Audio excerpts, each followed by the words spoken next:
ವಿಟಿಯನ್ನ ನೋಡೋಣ. ತುಂಬಾ ಮಜವಾಗಿದೆ. ಅದೇ ರೀತಿ ಈಗ ಶ್ರೀಗಳಿಂದ ಆಶೀರ್ವಚನ.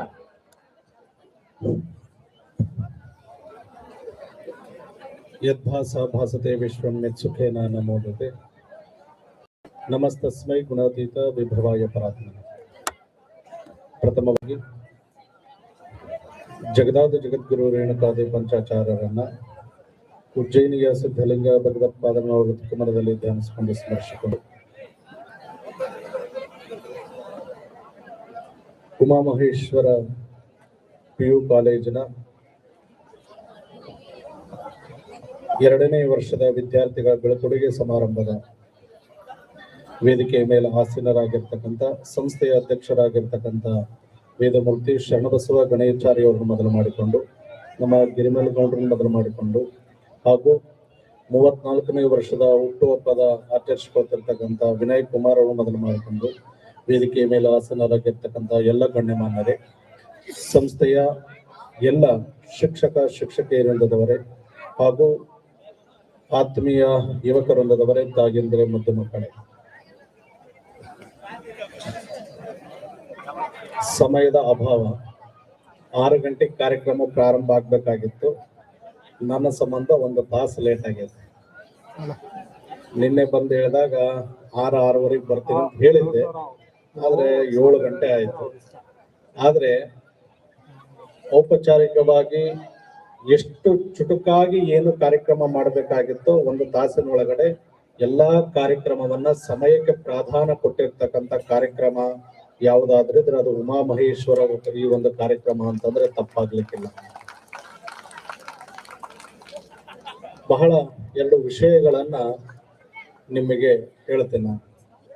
ಮೊದಲನೇದ್ದು, ನಮ್ಮ ಗಿರಿಮಲ್ಲನ್ ಗೌಡ್ರು ಮಾತಾಡ್ತಿರ್ಬೇಕಾದ್ರೆ ಹೇಳಿದ್ರು, ವಿನಯ್ ಕುಮಾರ್ ಅವರು 24ನೇ ವಯಸ್ಸಿನಿಂದ ಈ ಸಂಸ್ಥೆಯನ್ನು ಹುಟ್ಟಾಕಿ ಏನೇನು ಪರಿಶ್ರಮ ಪಡಬೇಕು, ಎಷ್ಟು ಮಟ್ಟಕ್ಕೆ ಹೆಂಗ್ ಬೆಳೆದು ಇವತ್ತು ಲಿಂಗಸಗೂರು ಅಂತಂದ ತಕ್ಷಣ ಸಮ್ ಕಾಲೇಜ್ ಅಂದ ತಕ್ಷಣ ಲಿಂಗಸಗೂರು ಅಂತ ಹೇಳಿ ಬಿಂಬಿತ ಮಾಡಿ ಕರ್ನಾಟಕಕ್ಕೆ ಹೆಸರು ಮಾಡಿರ್ತಕ್ಕಂಥ ಹಿರಿಮೆ ನಮ್ಮ ಉಮಾಮಹೇಶ್ವರ ಸಂಸ್ಥೆಗೆ ಸಲ್ತದೆ ಅಂತಕ್ಕಂಥ ವಿಚಾರದ ಜೊತೆಗೆ ನಿನ್ನೆ ಒಂದು ಕಾರ್ಯಕ್ರಮದ ಬಗ್ಗೆ ನಮ್ಮ ಕರಡಕಲ್ಲಿನ ಮಲ್ಲಿಕಾರ್ಜುನ್ ತಾತನ ಬಗ್ಗೆ ಹೇಳಿದ್ರು. ನಮ್ಮ ಕರಡಕಲ್ಲಿನಾಗ ಎಷ್ಟು ರತ್ನಗಳ ಅಡಗ್ಯಾವ ಅಂತಂದ್ರೆ ಅದಕ್ಕೆ ಆಶೀರ್ವಾದ ಯಾರ್ದಾದ್ರೆ ಅದು ಛತ್ರಿಗೆ ಮಹಂತ ಅಪ್ಪಗಳ ಆಶೀರ್ವಾದ ಅನ್ನೋದನ್ನು ಕೂಡ ತಾವೆಲ್ಲರೂ ಗಮನದಲ್ಲಿ ಇಟ್ಕೊಳ್ಬೇಕಿವತ್ತು. ಕರಡಕಲ್ ಅನ್ನೋದು ಯಾರಿಗೂ ಗೊತ್ತಿಲ್ಲ, ಯಾಕಂದ್ರೆ ಲಿಂಗಸೂರಿನಲ್ಲಿ ವಿಲೀನ ಆಗಿ ಹೋಗ್ಬಿಟ್ಟೈತಿ. ಯಾಕಂದ್ರ 1 ಕಾಲು ಈ ಕಡೆ ಇಟ್ರ 1 ಕಾಲು ಈ ಕಡೆ ಇಟ್ರ 2 ಕೂಡಿಬಿಟ್ಟಾವ. ಕರಡಕಲ್ ಅನ್ನೋದು ಇಲ್ಲಿ ಬಗಲನವರಿಗೆ ಗೊತ್ತೇ ವಿನಃ ದೂರದಿಂದ ಬರೋರಿಗೆ ಇದು ಲಿಂಗಸೂರಿನಾಗ ಯಾವುದೋ ಒಂದು ನಗರಪ್ಪ ಅಂತ ಅನ್ನಿಸ್ತದೆ.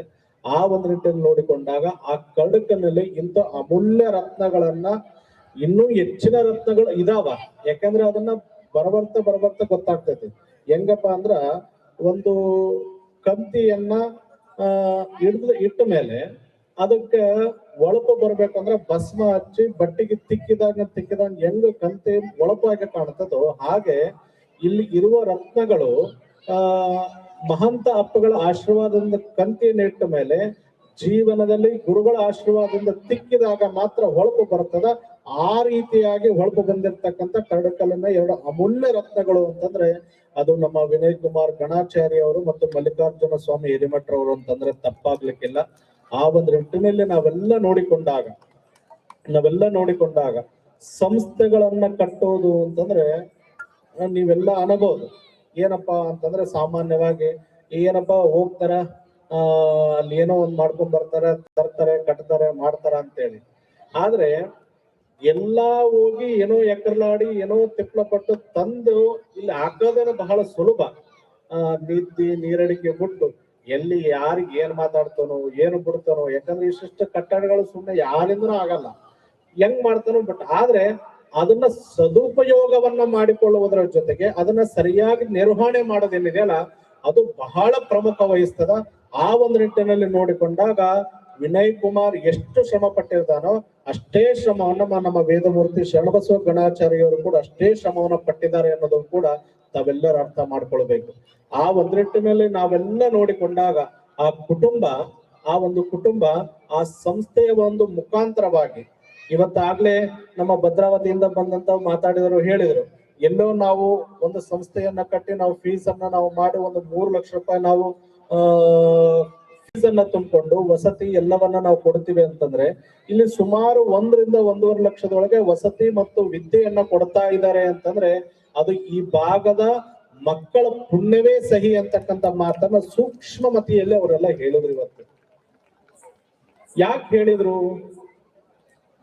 ಇವರೆಲ್ಲ ಯಾಕೆ ಇಷ್ಟು ಕಷ್ಟ ಪಡ್ತಾ ಇದಾರೆ ಅಂತಂದ್ರೆ ನಮ್ಮ ಭಾಗದ ಮಕ್ಕಳು ಶಿಕ್ಷಣ ವಂಚಿತರಾಗಬಾರದು ಅನ್ನೋದು ಒಂದು.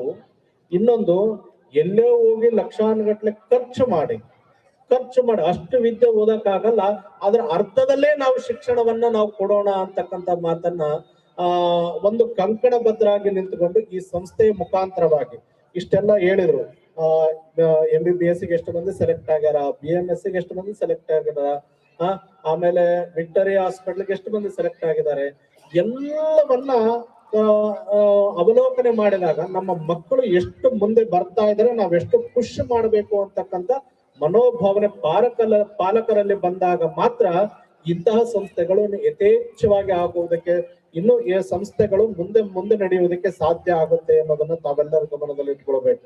ಆಮೇಲೆ ಇನ್ನೊಂದು ಮಾತನ್ನ ಹೇಳಿದ್ರು, 2026 ಮತ್ತು 27ನೇ ಸಾಲಿನ 1ನೇ ತರಗತಿಯಿಂದ 10ನೇ ತರಗತಿವರೆಗೆ CBS ಅನ್ನ ಇದೇ ಒಂದು ಪ್ರಾರಂಗಣದಲ್ಲಿ ಪ್ರಾರಂಭ ಮಾಡಬೇಕು ಅನ್ನೋ ಮಹದಾಶೆಯನ್ನು ಹೊತ್ತುಕೊಂಡಿದ್ದಾರೆ ಅಂತ ಹೇಳಿ, ಎಲ್ಲಿ ನಿಷ್ಕಲ್ಮಶವಾಗಿರ್ತಕ್ಕಂತ ಸೇವೆ, ಎಲ್ಲಿ ಭಾವಶುದ್ಧವಾಗಿರ್ತದ ಅಲ್ಲಿ ಭಾಗ್ಯಕ್ಕೆ ಕೊರತೆ ಇಲ್ಲ ಅನ್ನೋದಕ್ಕೆ ಈ ಒಂದು ಉಮಾಮಹೇಶ್ವರ ಸಂಸ್ಥೆಯೇ ಸಾಕ್ಷಿ ಅಂತಕ್ಕಂಥ ಮಾತನ್ನ ತಮ್ಮೆಲ್ಲರಿಗೆ ಕಿವಿ ಮಾತನ್ನ ಹೇಳ್ತಾ, ಅದರ ಜೊತೆಗೆ ನಿಮ್ಮೆಲ್ಲರಿಗೂ ಒಂದು ಮಾತನ್ನ ಹೇಳ್ತೀನಿ.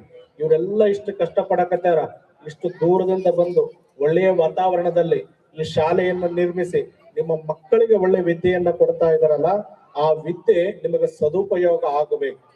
ವಿದ್ಯೆ ಅಂದ ತಕ್ಷಣ, ಶಿಕ್ಷಣ ಅಂದ ತಕ್ಷಣ ನೀವೆಲ್ಲರೂ ಹೋಗಿ ಶಾಲ್ಯಾಗ ಎಗರಾಡಿ ಕಲ್ತು ಪಾಸ್ ಆದ್ರೆ ಆಗ್ಲಿ ಇಲ್ಲಾಂದ್ರೆ ಇಲ್ಲ ಅಂತ ಅನ್ನೋದಿತ್ತಂದ್ರೆ ಶಾಲೆಗೆ ಬರಕ್ಕೆ ಹೋಗ್ಬಾರ್ದು. ಯಾಕೆ ಅಂತಂದ್ರೆ ಈ ಶಿಕ್ಷಣ ಅನ್ನೋದು ನಿಮ್ಮ ಬದುಕನ್ನ ಬದಲಿಸುವಂತಹ ಒಂದು ಕ್ಷೇತ್ರ. ಆಗ್ಲೇ ಹೇಳಿದ್ರು, ವಿನಯ್ ಮಾತಾಡ್ತಿರ್ಬೇಕಾದ್ರೆ ಹೇಳಿದ್ರು, ಫಸ್ಟ್ ಇಯರ್ ಮತ್ತು ಸೆಕೆಂಡ್ ಇಯರ್ ಅಂತಂದ್ರೆ ನಿಮ್ಮ ಬದುಕಿನ ಬದಲಾವಣೆಗೊಳ್ಳತಕ್ಕಂತ, ಪರಿವರ್ತನೆಗೊಳ್ಳತಕ್ಕಂತ ಒಂದು ಅಮೂಲ್ಯವಾಗಿರ್ತಕ್ಕಂಥ ಸಮಯ ಅಂತ ಹೇಳಿ, ಮನಸ್ಸು ಚಂಚಲಗೊಳಿಸದೆ ತದೇಕ ಚಿತ್ತದಿಂದ ಗುರಿಯತ್ತ ಸಾಗುವುದೇನಿದೆಯಲ್ಲ ಅದು ಉತ್ತಮ ಫಲಿತಾಂಶ ಕೊಡತಕ್ಕಂಥ ಕಾಲವೇ ಈ ಒಂದು 17 ಮತ್ತು 18ನೇ ವಯಸ್ಸು ಅನ್ನೋದನ್ನ ತಾವೆಲ್ಲರ ಗಮನದಲ್ಲಿ ಇಟ್ಕೊಳ್ಬೇಕು. ಈ ವಯಸ್ಸನ್ನ ನೀವು ಭದ್ರ ಬುನಾದಿಯನ್ನಾಗಿ ನೀವು ಮಾಡ್ಕೊಂಡ್ಬಿಟ್ರೆ ಶಿಕ್ಷಣದಲ್ಲಿ ಉತ್ತುಂಗಕ್ಕೆ ಏರುವುದರಲ್ಲಿ ಸಂಶಯವೇ ಇಲ್ಲ. ಆ ನಿಮ್ಮ ಸಂಕಲ್ಪ, ನಿಮ್ಮ ಶಿಕ್ಷಣ, ನಿಮ್ಮ ಗುರಿಯನ್ನ ಮುಟ್ಟೋದಕ್ಕೆ ಈ ಒಂದು ಸಮಯ ಬಹಳ ಅತ್ಯುತ್ತಮವಾಗಿ ಇರ್ತದ ಅಂತಕ್ಕಂಥ ವಿಚಾರವನ್ನ ತಾವೆಲ್ಲರೂ ತಿಳಿದುಕೊಂಡು, ಯಾಕೆಂತಂದ್ರ ಸಮಯದ ಅಭಾವ ಆಗೈತೆ. ಈ ವೇದಿಕೆ ನಮ್ಮದು ಅನ್ನೋದಕ್ಕಿಂತ ನಿಮ್ಮ ವೇದಿಕೆ ಇದಾಗೈತೆ. ಬೀಳ್ಕೊಡುವ ಸಮಾರಂಭದ ಜೊತೆಗೆ ವಿನಯ್ ಕುಮಾರ್ ಅವರ ಹುಟ್ಟುಹಬ್ಬದ ಒಂದು ಕಾರ್ಯಕ್ರಮಕ್ಕೆ ಎಲ್ಲರೂ ಕಾಯ್ಕೊಂತ ಕುಂತೀರಿ. ಆ ಒಂದು ಕಾರ್ಯಕ್ರಮವನ್ನು ಎಲ್ಲರೂ ಸಾಂಗವಾಗಿ ನೆರವೇರಿಸಿಕೊಡ್ಬೇಕು ಅಂತಕ್ಕಂಥ ವಿಚಾರವನ್ನ ಹೇಳ್ತಾ, ಮತ್ತೊಮ್ಮೆ ಮಗದೊಮ್ಮೆ ವಿನಯ್ ಕುಮಾರ್ ಅವರಿಗೆ ಹುಟ್ಟುಹಬ್ಬದ ಶುಭಾಶೀರ್ವಾದಗಳ ಜೊತೆಗೆ ಈ ಸಂಸ್ಥೆಯ ಜೊತೆಗೆ ಈ ಎಲ್ಲ ಸಂಸ್ಥೆಯಲ್ಲಿ ಇರ್ತಕ್ಕಂಥ ನಮ್ಮ ಈ ಎಲ್ಲ ಸಂಸ್ಥೆಯ ಕುಟುಂಬದ ಜೊತೆಗೆ ಶ್ರೀಮಠ ನಾವು ಯಾವಾಗ್ಲೂ ನಿಮ್ಮಲ್ಲಿ ನಿಮ್ಮವರಾಗಿರ್ತೀವಿ ಅಂತಕ್ಕಂಥ ಮಾತನ್ನ ಹೇಳ್ತಾ ನನ್ನ 2 ಮಾತುಗಳನ್ನು ಕೊಡುತ್ತೇನೆ. ಹಿತೇಶ್ ಶಿವಂಭೂಯ.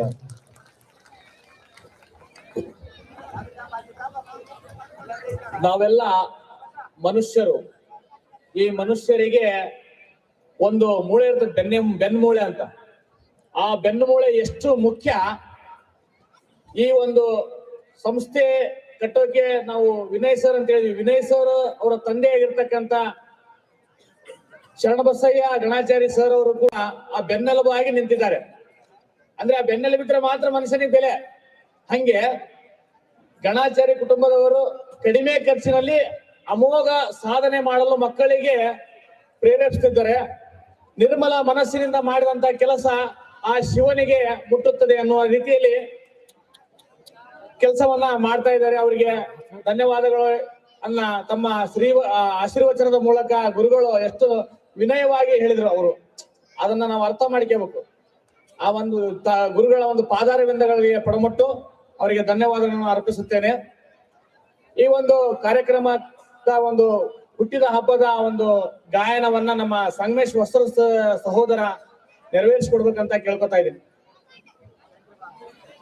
ಅದೇ ರೀತಿ ಶ್ರೀಗಳಿಗೆ ವೇದಿಕೆಯ ಗಣ್ಯರಿಂದ ಸನ್ಮಾನವನ್ನ ಮಾಡ್ಬೇಕಂತ ಕೇಳ್ಕೊತಾ ಇದ್ದೀನಿ ಎಲ್ಲರಿಗೂ.